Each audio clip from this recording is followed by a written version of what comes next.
Hello friends, अगर आपका blog या वेबसाइट है तो होस्टिंग से जुड़ी ये बातें जानना आपको बहुत ज़रूरी है।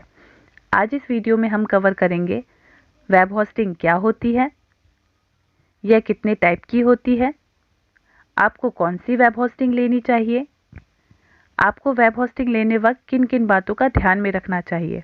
तो चलिए चलते हैं। What is web hosting?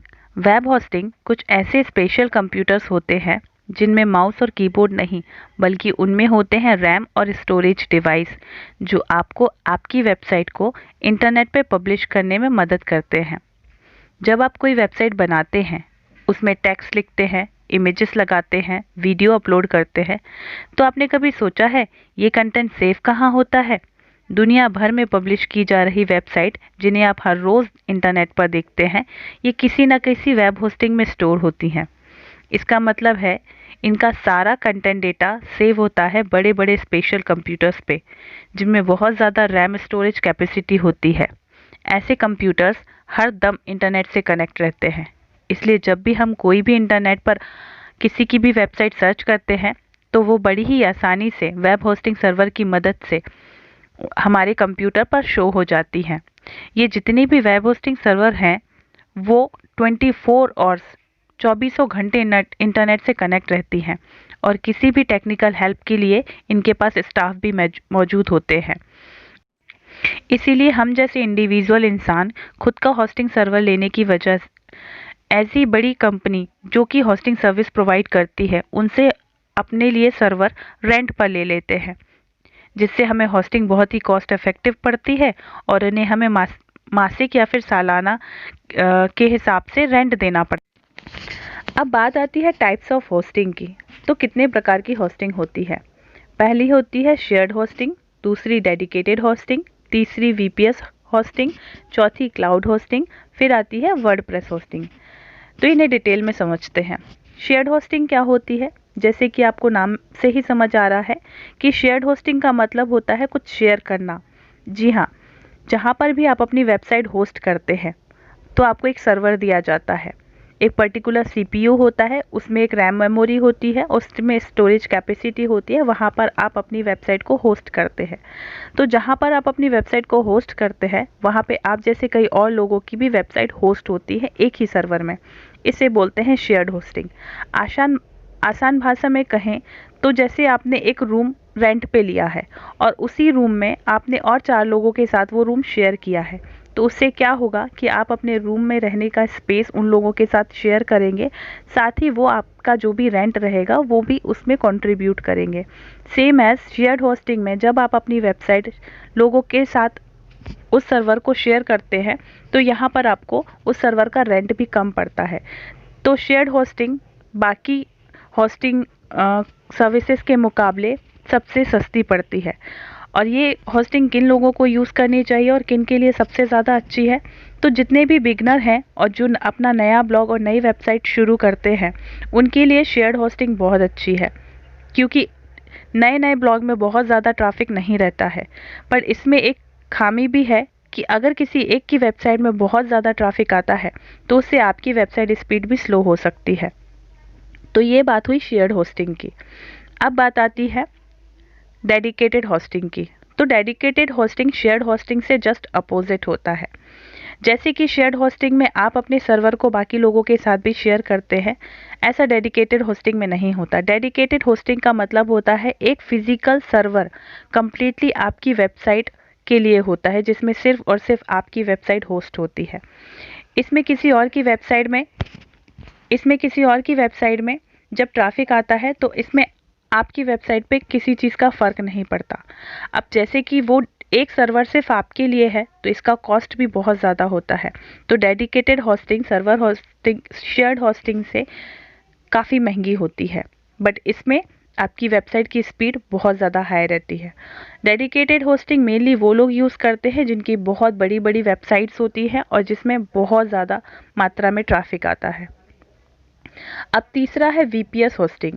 VPS hosting dedicated और शेयर्ड होस्टिंग का एक प्रकार से मिश्रण है। जैसे कि वीपीएस होस्टिंग में आपको कोई फिजिकल सर्वर नहीं, एक वर्चुअल सर्वर दिया जाता है। इसमें भी आप अपना सर्वर लोगों के साथ शेयर कर रहे होते हैं, लेकिन इसमें आपको एक सेपरेट स्पेस दिया जाता है जो सिर्फ और सिर्फ आपका होता है। तो किसी और की वेबसाइट में ट्रैफिक आने से आपके सर्वर में आपकी वेबसाइट की स्पीड स्लो नहीं होती। तो ये होती है वीपीएस होस्टिंग। वीपीएस होस्टिंग काफ़ी अच्छी होती है। अब फोर्थ है क्लाउड होस्टिंग। तो क्लाउड होस्टिंग क्या होती है? आज के समय में सबसे ज़्यादा पॉपुलर और सबसे ज़्यादा बेस्ट होस्टिंग होती है क्लाउड होस्टिंग। इसकी खासियत ये है कि आपकी वेबसाइट किसी एक सर्वर पर होस्ट नहीं होती। क्लाउड होस्टिंग बहुत सारे अलग अलग सर्वर पे आपकी वेबसाइट को होस्ट करते हैं, जिससे क्या होता है कि अगर कोई दूसरा इंसान जो इंटरनेट पे आपकी वेबसाइट को एक्सेस कर रहा है, अगर एक सर्वर बिजी है या बंद है या कोई टेक्निकल प्रॉब्लम है, तो आपकी वेबसाइट किसी दूसरे सर्वर के माध्यम से उसके कंप्यूटर पे शो हो जाएगी। तो ये होती है क्लाउड होस्टिंग। क्लाउड होस्टिंग में बिगनर्स के लिए बहुत अच्छी है और ये कॉस्ट इफेक्टिव भी है, तो आप क्लाउड होस्टिंग भी ले सकते हैं। अब बात आती है वर्डप्रेस होस्टिंग की। तो जो वर्डप्रेस होस्टिंग होती है वो स्पेशली वर्डप्रेस यूजर्स के लिए डिज़ाइन की जाती है। अगर आप अपनी वेबसाइट और अपना ब्लॉग वर्डप्रेस के थ्रू स्टार्ट करते हैं तो वर्डप्रेस होस्टिंग बहुत अच्छी है। ये स्पेशली वर्डप्रेस के लिए डिज़ाइन की जाती है, इसलिए इसमें कुछ एक्स्ट्रा फीचर्स भी मिलते हैं, जैसे आपको कुछ इनबिल्ट प्लगइन्स, थीम्स भी आपको वर्डप्रेस के साथ मिलेंगे और इसकी स्पीड बहुत अच्छी होगी।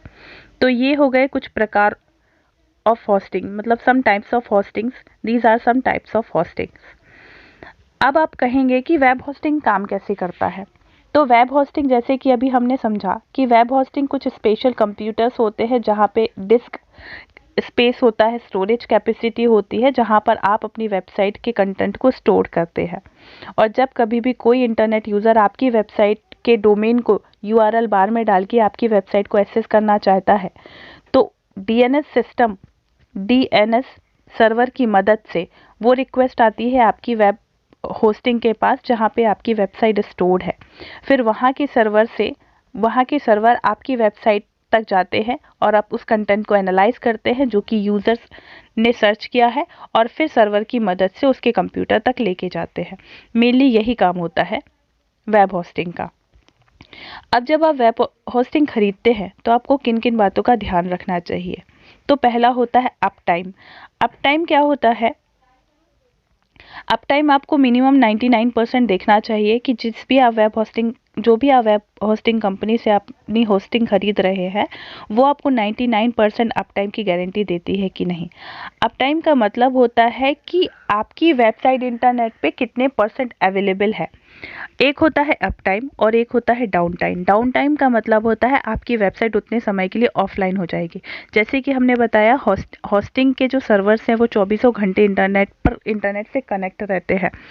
तो आपको ये देखना होगा कि आपकी वेब होस्टिंग आपको 99% और 99.99% अप टाइम दे रही है कि नहीं। सबसे ज़रूरी चीज़ आपको देखनी होती है डिस्क स्पेस। डिस्क स्पेस क्या होती है कि आप अपनी वेबसाइट का कितना कंटेंट और उस होस्टिंग में आपको कितनी प्लेस मिलती है, कितना कंटेंट आप सेव कर सकते हैं। तो आप जब वेब होस्टिंग लेंगे तो आपको अनलिमिटेड डिस्क स्पेस देखना होगा। आप अनलिमिटेड डिस्क स्पेस देख के ही लेंगे। अगर आप लिमिटेड स्पेस लेंगे तो कुछ टाइम बाद आपका कंटेंट उसमें सेव होना बंद कर देगा। इसके बाद बात आती है बैंडविड्थ। बैंडविड्थ भी आपको होस्टिंग खरीदते समय देखना होता है। बैंडविड्थ क्या होता है? जब कोई इंटरनेट यूज़र आपकी वेबसाइट को एक्सेस करता है, सपोज़ आप इंडिया में हैं और यूएस में बैठा कोई इंसान आपकी वेबसाइट को देखना चाहता है, और वो अपने सर्च बार में, यूआरएल बार में आपके डोमेन नेम को टाइप करता है और एंटर करता है, तो वहाँ से आपकी होस्टिंग तक आने का समय और यहाँ से उस रिजल्ट को उसके कंप्यूटर शो होने का समय होता है बैंडविड्थ। तो आपको बैंडविड्थ भी देना होगा कि कितना एक्टिव, एक्यूरेट एंड कितना ज़्यादा बैंडविड्थ आपकी होस्टिंग सर्विस आपको प्रोवाइड कर रही है। अब बात आती है कस्टमर सपोर्ट की। तो हमें कस्टमर सपोर्ट देखना इसलिए ज़रूरी है क्योंकि होस्टिंग जो है वो एक सर्विसेज है। जो होस्टिंग कंपनीज आपको ऑनलाइन सर्विसेज प्रोवाइड करती हैं, तो ऑनलाइन सर्विसेज में आपको देखना होगा कि वो अपने कस्टमर को कितना अच्छा सपोर्ट करती हैं। 24/7 अगर कस्टमर सपोर्ट आपके पास अवेलेबल है तो किसी भी चीज़ की प्रॉब्लम किसी भी टाइम आएगी तो आप उनसे पूछ सकते हैं और वो आपकी हेल्प कर सकते हैं। आपको ये भी देखना होगा कि वो होस्टिंग कंपनी कितने सालों से मार्केट में है और कितने ज़्यादा कस्टमर्स को उस होस्टिंग को यूज़ कर रहे हैं, और उस होस्टिंग सर्विसेज के बारे में क्या रिव्यूज़ हैं, लोग उस होस्टिंग सर्विस के बारे में क्या देते हैं। तो ये सारी चीज़ें आपको देखनी होती है।